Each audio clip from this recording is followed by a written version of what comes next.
Welcome to Full Tremont. I'm Duke. Today we're going to be doing the Man City Recon, opposition Recon. Do me a favour, guys. What I need from you is by magic, 1, 2, 3. Rob, you are useless. You were paid, Rob. So I need you to like, subscribe, and hit the bell so you're notified of any new uploads that myself and Rob put on. So like it says at the bottom there, look, you can read. I haven't got to read it out for you. It's amazing. And by magic, Ray appears on the side of my screen. Good evening, Ray. How are you? I thought we were pausing. I'm all right, mate. I tell you what, I was impressed. I was about to sit there and tap on the screen and go, please tell me it's there. It's normally me that freezes, so there's no need for that. I was going to blame the guy behind the scenes doing all the IT tech stuff. Let's just blame him. Yeah, well, listen, I do normally. If I'm honest with you, that's normally how this goes. I blame him. It's fantastic. So, Ray, how are you? You good? Yeah, I'm all right, mate. I'm all right. Not looking forward to this storm that's going to hit us. The wind's blowing quite badly out here, but fortunately, by Sunday, it'll all gone. You'll be in sunny Manchester at 2:00. Sun will be shining. I guarantee that. 300 days out of the year, you get sunshine in Manchester. See, that's just now completely thrown my mythical knowledge of the north, anywhere above the Watford Gap, out of the window, because I'm always told it's rainy and shitty out that way. So sunny, man, sunny. I have to say. So obviously, people may well have seen you on this channel before when Rob did the recon for the cup games. You just remind everyone of your channel, what you do, and why you do it. Yeah, I thought for a minute you were going to say remind everybody of the score in the last game, but anyway, I'm glad you didn't. City Fan TV, I've been doing YouTube stuff on different channels for a few years. This year it's a bit less because of just tons of work at weekends. It's just how it is. You got to, we do this YouTube stuff. Most of us do it for fun and pleasure and interaction and all that stuff. But when you got to work, you got to work. So I've not been watching as many games as I would have liked, but yeah, still try and keep doing stuff like this with opposition fan channels. Previews of games and post-match reviews and press conference reviews and stuff like that, and the odd more in-depth video about specific topics like transfer news or how players are doing and stuff like that. Good. And guys that are watching and fancy going over and giving them a subscribe, all the details are in the bottom there. Jump over, give them a subscribe. Ray is a great guy, although I say that, it's the first time I've met Ray. We've met about 30 seconds before we went live. So, it is what it is. Listen, Ray, obviously you brought up earlier. Okay, you mentioned it. I wasn't going to bring it up. You brought it up. It's all on you now. was the cup game. Obviously, this is going to be a completely different affair this time round. Your cup team that you put out against us, it's going to be a completely different side that you put out against us on Sunday, and much the same with us. We're going to put out. So there'll be some changes to our lineup. Obviously, we're going to start with what me and Rob consider to be our strongest, in fact, our only strong 11 that we've got. You can bring in, a completely different 11 and still be bloody strong compared to a lot of the other sides in the Premier League. Pretty much what it says on the banner there, my friend. Obviously, since we've last met, we're still in the cup and you're not. How do you think? Obviously, the rest of you, it's panned out since. Obviously, you had a great result the other night in the Champions League. That's obviously got to do some boost for your confidence. I mean, we put in some good performances, good results. Obviously, we can't hide that you guys beat us. In a trophy that we won, was it last 4 seasons on the bounce? So it would have taken some special. And you did it. So, by hook or by crook, you stayed in the game and you had your chances and you beat some penalties, fair dues. Then we went off and probably suffering a bit because we lost to Palace after that. Not the best of performances. And then I think we've bounced back. We bounced back well, beating Club Brugge 4-1 in Champions League, beating a really poor Man United side at their place 2-0, beat Everton 3-0, another poor side. And then obviously the one on Wednesday night against PSG. So, we're progressing. So it's all you can ask for. Good performances are brilliant. But, 3 points, it doesn't matter. Like, if you win 3-4, 5-0 in the league, 3 points is just, 3 points. But as I said, it's good, the performances. It looks like, I said this early on in the season, I think we're the best team in the league, but not necessarily the most consistent team. I think that's going to be probably Chelsea. But I think when we're on our day, we're the best team in the league. But we've seen already this season, we've not been on our day against you guys. We've not been on our day against Spurs, and that's still a shameful result against Spurs.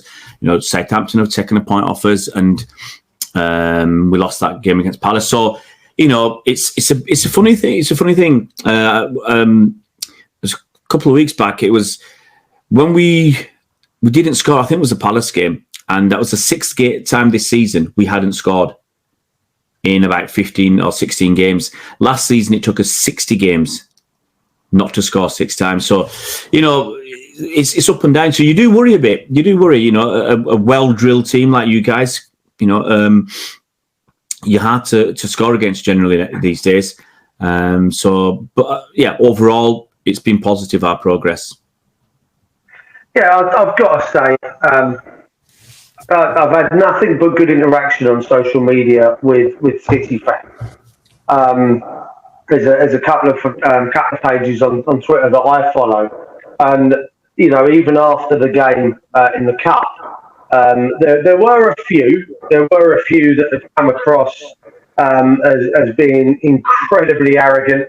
There was a lot of the "how dare you" kind of beat us, we're City, we're the best player, and they were soon batted down by some of the more responsible City pages. Like, shut up, you fool! You've only been supporting us since the Arab money came and all the rest of it. And it's actually quite funny to watch, because you could tell the guys that had been around, the likes of the guys that stuck around when you were at Main Road, and you kind of plummeted through the divisions and still had 30,000 at games watching. And I've always I've got a lot of respect for the City fans, I have to say, because I've had a lot of good interaction, especially since obviously myself and Rob started this back in February. There's been a lot of good interaction with City fans, especially I think a lot of it comes down to the fact that City, talking to a couple of fans, City see a lot of themselves in us as to how City used to be. Have a fantastic fan base, like you say, always there through thick and thin, and kind of in a way, I think we were possibly the only club that defended you guys after the financial fair play, and there was a possible transfer ban coming your way. And I think West Ham were the only side that went, no, wait a minute, and didn't vote for you guys to get a transfer ban from the Premier League. I mean, look, let's be honest. All the other clubs were donkeys anyway. They were trying to do something. They were going to UEFA and trying to put some pressure on UEFA where they had no right to do so. It was just arrogance. It was, it's arrogance of clubs that most of them they'd been used to a certain level of success in terms of trophies and finances and stuff, and they weren't getting it. Once Chelsea turned up, once City turned up, you see what's happened. Arsenal have dropped out of the top 6 now.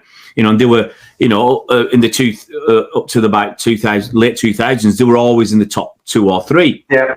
And look where they are now. Same as Spurs. Spurs are bouncing around. Other teams, United have dropped. So there's a lot of jealousy there, a lot of envy, and a lot of selfishness. And they're not doing it for the good of the game; they're doing it for the good of themselves. And part of that you can understand because it's business and all that. But no, like you say, I think the fans, City fans and West Ham fans, got a lot of mutual respect. I've been down to your new stadium a few times. It's pretty much always been a good experience because we generally win. Apart from the last game. Get a digging, go on, that's fine. Yeah, but no, but it's always good with the Hammers fans because you've got that self-deprecating humour because you hate your owners and you're expecting to lose and you can take you kind of. Guys I've met there and done stuff with, they're kind of expecting to lose, but they do it with a bit of humour as well, a bit of gallows humour at times, and there's no animosity towards City. You get other fan bases who, they've got some grudge, and it's like with the Newcastle thing. Most City fans say good on you to Newcastle. You got new owners, you got some money coming in. We say good luck to you because we've had our time. We're having a great time. Everybody goes through a patch where it's their turn. And it's been our turn for 8 or 10 years. When Pep's gone, maybe our turn goes away, and we'll remember the good times. And it might be Newcastle's turn or somebody else's. It might be your turn. You're up there. Well, it was Chelsea before you, wasn't it? Chelsea with the oil money. With Abramovich when he came in. Then obviously you guys, Liverpool had a little dabble. Then you guys have come in, and like you say, Newcastle are just the next guys in line. And again, I've got my mum's side of the family are actually from Newcastle. My late granddad was a big Newcastle fan. He's, my uncle's a Newcastle fan. So I'm actually excited for them. But I mean, they've gone through the turmoil of my former boss, shall we say, Mike Ashley being the owner. And he was just an arsehole. So it's about time, much in the same way that ours are. Now it's their turn for a bit of good fortune. And I'll be honest, I do hope for the best for them. So, I know what you mean. And listen, all the time that you guys are sitting there, I'm hoping for the best. Listen, you in the background there, pressing buttons. I was about to say, moving on, bloody trying to jump in front of me. I tell you, he's like this. He's had the day off, and now he wants to go have the night off with the missus, or have the missus off for the night. One of the two. I don't know how it's going to work. Listen, moving on. He's done it already. Yeah. Who are the players do you think that Pep and City would be worried about on Sunday in a West Ham shirt? Who do you worry about as well, I suppose? Yeah. Like I said earlier, I haven't watched as many games as I would normally do. I go normally in the season I'd go to all the home games and as many away games as I can. I'd watch football on telly, go to women's games. I've probably been to about three or four games this season. That's it. And the best I can do is watch stuff on highlights and things like that. So I haven't watched as much of West Ham or other clubs that I would normally do. But immediately there's two players that spring to mind. The fellow that scored at our place last season, Antonio. I mean, he's up there, top of the fantasy league. I still do that. So I know he's banging the goals in, getting the assist or two and putting in good performances on a regular basis. I've seen what he's been doing for Jamaica as well, slamming goals in as well. So he's looking a real handful. And he's always been a handful, but I think he's got more of an end product this season. Definitely more of an end product. So I think he's got to be up there. He's got that strength and physicality. He did Diaz last season, and Diaz was doing brilliant. No one could out-strengthen him, and Antonio did. So he's definitely a concern. And the other one that it's just an easy one to pick is Declan Rice. The performances he's putting in, everybody is knocking on the door wanting Declan Rice. One of the first names on the team sheet for England. So those two are kind of stick in my mind. Other bits and pieces, I'm looking back to my fantasy league. I had Cresswell in there for a while because he's putting those crosses in. I mean, you've had a good run. I think until you lost the last game, you'd won. Was it 4 on the bounce in the league? Yeah. So you see bits and pieces of what's going through, and those two. And the other one, partly because I got a mate of mine who's a journalist from Algeria. Is it your fellow Ben Rama? Saeed, yeah. Yeah, he's been doing all right as well. So you see him popping up with the good goal or assist contributions. So I think probably from the little I've watched, those three names kind of pop out. Bowen as well. I mean, he's another one you hear when you listen to matches on the radio. His name's mentioned quite regularly as well. You mentioned Deck in there, and obviously we're going to find ourselves in a position, Ray, in the next 6 months where we've got to make a decision on Declan Rice, and obviously City are in a position as well where obviously Fernandinho is at the tail end now. Do you think? And I've asked this question a couple of times to a few people. Do you reckon Declan Rice would be his ideal replacement for you guys if you guys decided to get in a bidding war with possibly United and Chelsea. Would he be a perfect fit for you guys? I don't know. I don't know, and I'm not sure if Pep would want to.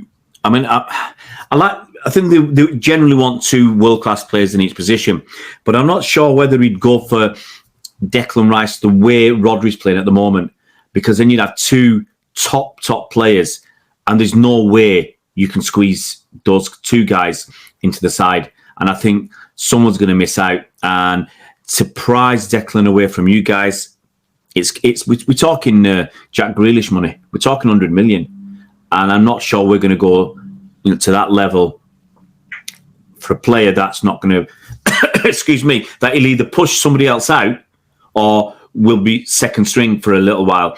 I think City are more likely to try and bring a homegrown player through and try and do it that way, or get somebody else cheap. There are a couple of names out there. I just don't see. I mean, the style might be all right, but we're not going to go and play. We're not going to do a Man United and play 2 defensive midfielders. And I just think Declan and Rodri. Rodri's playing awesome at the moment. They're just too good. Fantastic, yeah. They're just too good for one of them to be sat on the bench. So, I mean, if I look at Declan, if I was him right now, and if Man United came calling, that's a place I wouldn't be going. I mean, they'll be looking to get top 4. Okay? So, for me, they're out. Arsenal and Spurs, they're having a laugh. He's not going to go backwards and down. So, you're left with Liverpool. Henderson's 31, I think, 31, 32. Yeah. And possibly Chelsea. But that's it. I wouldn't be going anywhere else. But right now, if you guys get Champions League, I don't expect him to leave. If you guys finish in the top 4, I think he is duty bound to stay in at least that season and do the Champions League with you. How old is he now, Declan? He's about 23? 22. He's got so much time ahead of him. If you guys can make it into the Champions League, it would be an awesome feat. And I think he would stay. I really do think he will stay for that season that you're in the Champions League, because probably if he can win stuff with you, it's going to mean more than winning stuff at City or Liverpool or Chelsea or whatever. But like Harry Kane, it'll come to a point where he'll say, I need to win something now. Yeah, you can't blame him for that. I mean, listen, I think you lost a few West Ham fans when you mentioned that it costs the same amount as Jack Grealish, because there's West Ham fans going, no, I think you'll find he'll cost about £50 million more than Jack Grealish. And I think I'm in kind of agreement. I think he's made himself £150 million player. But the point is, no one's going to pay that. No one's going to pay that. But then you won me back. You won me back when you turned around and said he's got no reason to leave, apart from for Chelsea or Liverpool. And if we qualify for the Champions League, he'll stay. So you won me back there. So you can stay on the channel. Liverpool could be a decent, because when Henderson goes, they need somebody else. And he's not going to keep going forever. So, but no, you're right. He's worth more than £100 million. But in this day and age, Barcelona got a pot to piss in. Madrid are struggling. They're looking at free transfers. Who's got the money? You're looking at really Bayern Munich. I'm not sure they're going to want him. PSG, Liverpool, Chelsea, City, United. Newcastle. Sorry? Newcastle will probably have that money. Nobody worth their salt would go to Newcastle in the near future until they've done something. Sorry? They're in a relegation battle at the minute, aren't they? Not even with that. What I'm saying is any up-and-coming good player would only be going there for the money. And they'll say it's the project, but it's the money. What's the point of Declan Rice going to... Giving him as an example, what's the point of Declan Rice going to Newcastle, let's say next summer? There's absolutely no point. No. Because they're not going to be challenging. Whatever anybody thinks or says, they'll not be challenging for between 3 and 5 years. And by that stage, Declan Rice will be 28. It's too late. Yeah. So they'll get players like maybe Aaron Ramsey, people who are good players, but clubs need to offload. They can get someone like him, and they can go into Spain and get players that need to be offloaded, are actually very good players, good value. But like Barcelona need to they're gonna get rid of Umtiti. They're gonna get. I think they're gonna buy out his contract just to get rid of him because they can't afford. Coutinho, he's another one that they've got to get rid of. Who, he's going to ask for silly money, and Newcastle are going to be able to afford that. So it wouldn't surprise me if you see him there at one point as well, saying that. If Newcastle approach Umtiti, I think he's the kind of guy he'll consider it. Because if they throw enough good names out there, if they say we're getting Aaron Ramsey, we're getting Umtiti, we're going to go for X, Y, and Z, 5 or 6 decent players. And it's going to be like City. They'll have to pay the money that City had to do when we got taken over. We had to pay silly money on players and got too many mercenaries. But for good players who've got a lot of space ahead of them, a lot of future, like Declan Rice, there's no point. So realistically, I think there's only 5 or 6 clubs that could afford him, that could afford 100 million, for instance. But I don't think anybody's going to push to 150 just because of the financial situation in the world at the moment with what's been going on with COVID and everything else. I don't think anybody's going to go to those numbers. No, you heard it here first, guys. Ray said he's staying. So job done, that's it. He's staying. You get Champions League, he's staying, definitely. Let's fingers crossed then. Listen, so the next banner's up because Rob's got impatient again. You apparently you're missing De Bruyne tomorrow. Is that Sunday? Sorry, is that right?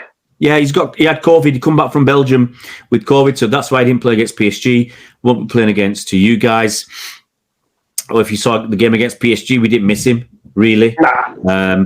And I mean, I said last season, and City fans, a lot of them don't agree with this, but because they don't, let's be honest, they don't think about it. But when KDB got injured last season, I said I don't want him back in the side quickly because everybody else stepped up and filled that space. Gundogan was scoring goals for fun. Cancelo looked like an amazing, world-beating player. He was playing on the right, and those guys flourished. There were goals and assists, and the play was sublime. And we won at that point 22 games on the bounce. And as soon as KDB came back, we dropped off. So he might be the best player in the side, but I don't think he fits into the best team unless you play him as a false 9. He doesn't get into the best team. Right now, you're looking at people like Bernardo. Bernardo's the guy that is making City tick this season. And then you put him alongside Gundogan. Gundogan's starting to motor again. And you look up front, and Sterling suddenly come back, and he started. He's had 2 or 3 decent appearances. And then if Foden's back, I would have said earlier on in the season, I would have said our best player so far this season was Bernardo. Then it was Phil Foden and Rodri. So I don't think anything's really changed. Foden's been injured, had a little knock, but our key players definitely Bernardo Silva. He's key. Foden if he plays. Rodri's looking awesome at the moment. There's quite a few. There's Cancelo. He's that pass he did for Sterling's goal.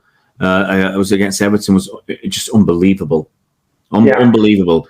I can't remember the game now, but who he was, I think it was Everton. So there's a lot of players that you can look at. The defenders, what's our centre back pairing going to be like? How they're going to cope with Antonio? They might be key players. It's if they can keep Antonio quiet, then they're key players. So I think we're obviously very fortunate in these days to have so many good players all over the pitch. Yeah. Who are you worried about then? Who are you worried about? See, you've pretty much the starting 11. If I'm honest, I mean, listen, you've got a side that most teams, if not all teams in the Premier League, will be envious of. In fact, most teams in Europe will not only be envious of your starting lineup, but they will be envious of your strength and depth as well. I mean, the fact that you kind of it was mooted that your second string started or your kind of backup side started against us in the cup, and you had Sterling on the bloody pitch, and Mahrez was like, hang on a minute, how can we compete with the guys that are going, we're going to use our depth a bit here and we're going to put Sterling on? What? Leave off, will you? Listen, Foden for me was one of my favourite players during the Euros. I've got a not his haircut. I'm not going to lie to you. The haircut could have left that one alone. A nasty haircut. But I like Phil Foden. I've got a lot of time for him. I think he's a cracking player. You said himself, Sterling's on his way back there. Rodri, you know, the entire team is a danger in on itself. You know, I mean, when we played it last year, and why we were unlucky last year. You know, we had some chances to maybe, you know, get the equaliser towards the end of the game. You won, rightly so, but I felt, you know, we were slightly unfortunate with that. We could have got a draw. But listen, your team is just phenomenal from start to, you know, the youngsters playing down at under fives. I mean, you all the way through, you kind of, you're now, in a way, I mean, I remember going over to Barcelona a number of years ago for a stag weekend, and we went down to the new camp and we saw like the training cages for the kids and stuff like that on the road down to the stadium. And it just amazed me that they gave every single kid a football and went, be comfortable with the ball at your feet. Don't get rid of it quick. And Pep's kind of brought that into you guys now, and he's got players in that are comfortable on the ball. They don't. It's not a case of you get past, touch it, kick it away again. These guys are comfortable with the ball at their feet, even if they're being closed down by, you know, 1, 2, 3 players. They're still confident enough of their own ability. The ball still sits at their feet, and they find that right pass. It's not rushed to get rid of it. And that's, you know, that's one of the things I like about City, which is why I say that the entire team gets the shit out of me for Sunday. I'm not going to lie. Not going to lie. So I tell you, it's bang, he's in. Before we move on to this one, give me your score prediction for Sunday. Before we move on to the rest of your... I'll go 2-0 City. I'll go 2-0 City. 2-0 City. No, not bad. See, I reckon we got the ability for a 1-0. I do think we've got the ability for 1-0. All the time we've got Antonio and he stays fit enough, we're gonna. I feel we've got goals in us. And if we can stay tight enough at the back, and obviously, hopefully, Rice and Souček are, you know, the two holding midfielders. I think we've got enough to try and restrict you. Yeah. So I think 1-0. I think we've got it in us. But then you've also got the ability to spank us at points as well. I think one of them, isn't it? You've got to stick in that game. It's a normal thing. The longer you stay in that game, the more you're going to get out of it. If we get 2 goals early, I think you're done. You know, as long as if we get 2 goals early and then don't switch off, I think you're finished. It's just one of those things. You know, City could score a wonder goal in the 2nd or 3rd minute that you could do nothing about, and you could be onto a hiding. But it's you know, it's luck as well. So if you get a bit of luck, City might not be on the top of the game at the start, and if you get into us, you know, and stick it to us, you know, you'll be in the game. And it's a normal thing in football. The longer it goes on, and you don't score, if you're dominant and not scoring, and the other team's resolute, like you say, you know, you're in the game, and sometimes it just takes one chance. I mean, I think if we can approach the game against you on Sunday, like in the same way that we approached Liverpool a few weeks ago, I think we have every chance. And I think you can be susceptible. Like you say, it only takes one mistake, and it will switch off from someone in the back four. You know, allows one of the wingers to get down and then pull the ball back. Once that ball's pulled back, anything can happen. You get a lucky deflection. It goes in, it doesn't go in, you're lucky and it bounces the wrong side of the post. So, yeah, you're right in what you say. If you know, it's going to be one of them. But I think if we can approach it like Liverpool, we can get something out of it. And I think a 1-1 draw would be a good result. So the rest of your games for this calendar year then, I tell you, the man's on full. He's flying in the background. He loves life. So... what do you see? How many league game wise? Forget the Champions League one that's dropped in there. League game wise, where do you see the rest of your? How many points do you see taken out of that lot there? I think with Gerrard at Villa, I think that'll be tougher, but we should be winning. We should be beating Watford. We're already through in the Champions League, so you know that's a bit of a dead rubber. Leipzig want to get something because they want to get Europa League. But I think we should be too good. But I think we might rest a few players. without wanting to appear arrogant, you'd expect us. I'd expect us to beat Wolves and Leeds at home. Newcastle away, I don't think Eddie Howe's going to turn them around very quickly. Leicester, unless they switch things around, I don't see them causing us any trouble. Brentford might. Brentford got that little bit of spark about them, which at the start of the season they had. But they dropped away a bit. But I look at that and say potentially we could get a clean sweep. I think you could argue what's helped us is you guys beat us in the League Cup, because that saved us four more games this season. We'd have played the quarters, 2 semis and a final, so we'd have had a game in there. Let's see, probably between, I guess, the Newcastle and Leicester game, or they'd have squeezed the game in there somewhere. So we've not got that now. So that's obviously going to be in our favour. It's going to give some of our, players who play week in, week out, twice, and in the summer for their countries, it's going to give them a bit of a break. So, if giving up our Carabao Cup, our regular trip to Wembley in the spring or late winter, if that means it gives us a better chance in the league, because it's a tough league this season with Liverpool and Chelsea. If it gives us a better chance in the Champions League and the FA Cup, then so be it. And I hope you guys go on and win that Carabao Cup this season. I mean, yeah, the draw was quite nice to us, because we ended up getting that lowly London side in the quarterfinals. They had a fantastic game last night. I say last night. This will go out tomorrow, so it'll be Thursday night when they lost to the lowest ranked side in the Europa Conference League, I think was how it was termed. So that was quite enjoyable. Right, thank you for coming on. Yeah, no worries, mate. It's been a pleasure. So obviously your links are all in the bottom there. Good luck for the rest of the season. Cheers, mate. Not for Sunday, I'm afraid. Okay. I will take a draw. I will take a draw. I think it's going to be very difficult for us to beat you without the aid of penalties. So I think a draw will be a good result for West Ham, but I think it will be a tough game for us. Those of you that are going to be watching, as Rob has just decided to put on the bottom there, like, comment, touch the bell, and subscribe to our YouTube channel. And if you touch the bell, make sure you wash your hands. But if you touch the bell, you'll get notified of when me and Rob upload any new content, like the lovely video that we've just done. And good luck, right? The rest of the season. Yeah, guys. If you touch the bell, make sure it's your own. Yeah. Well, yeah. Well, unless you're invited to. All right. Could touch someone else's bell. That's fine, right? Take care, buddy. Thank you very much indeed. Cheers, mate. Look after yourselves. Cheers.